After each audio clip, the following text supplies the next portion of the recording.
Aujourd'hui, 16 janvier, la FNSEA s'est mobilisée dans la plupart des régions et des départements de France, accompagnée d'ailleurs des jeunes agriculteurs, pour dire, au fond, envoyer deux messages au pouvoir public et à nos concitoyens.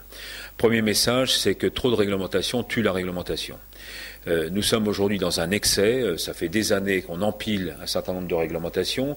Alors, sans être trop techno, on parle beaucoup de la directive nitrate, c'est-à-dire une directive qui vise justement à imposer de nouvelles exigences, de nouvelles contraintes aux agriculteurs dans leur propre capacité de production.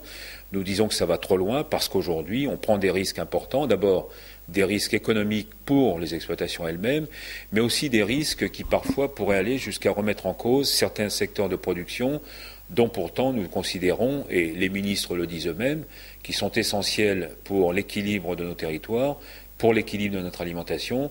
Je pense notamment à tout ce qui concerne les filières animales, où manifestement aujourd'hui, être éleveur, eh bien, c'est d'abord souvent être suspect, d'être pollueur, d'être en incapacité de gérer les effluents de ces animaux, etc. Donc nous disons stop, moratoire, et rediscutons de l'ensemble de ces réglementations.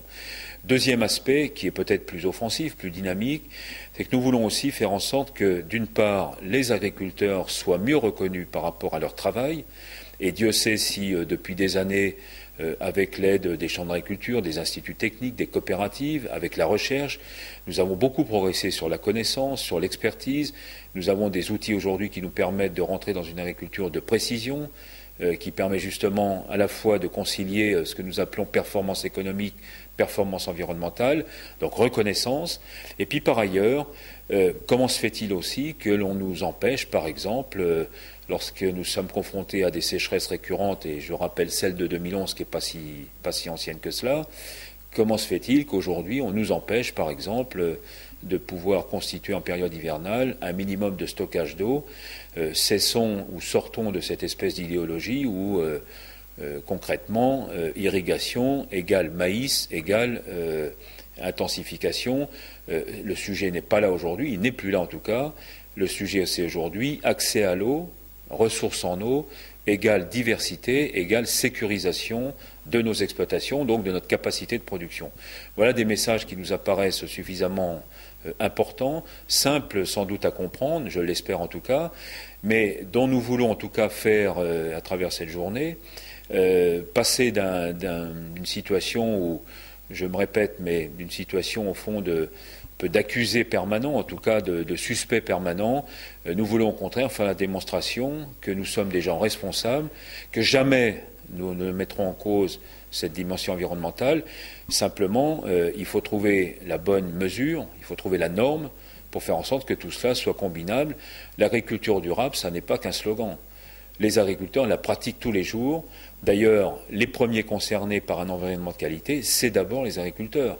Qui peut imaginer demain qu'un paysan ait intérêt à souiller sa terre ou à maltraiter ses animaux, alors qu'il en est d'abord le premier concerné, ne serait-ce que sur le plan purement économique. Donc il y a là, au fond, des clichés qu'il faut essayer de balayer.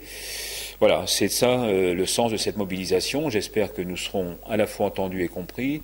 J'espère surtout que dans ce débat qui est à la fois à mi-chemin entre des aspects très techniques, très réglementaires, et puis de fait une approche très sociétale et qui renvoie finalement à une relation agriculture, consommation et citoyenneté, j'espère que nous trouverons les voies et moyens de rapprocher au fond ces trois mondes, parce qu'il me semble que ce ne sont pas des mondes parallèles, ce ne sont pas des mondes opposés, mais au contraire que les uns et les autres devons faire l'effort de bien nous comprendre et d'adapter au fond à travers des solutions qui sont à notre porte aujourd'hui, que les agriculteurs pratiquent d'ailleurs tous les jours, avec eux l'ensemble de leur environnement amont et aval, et bien que nous puissions justement rentrer dans cette phase peut-être plus constructive et dans un dialogue qui est évidemment préférable à toute autre forme de mobilisation.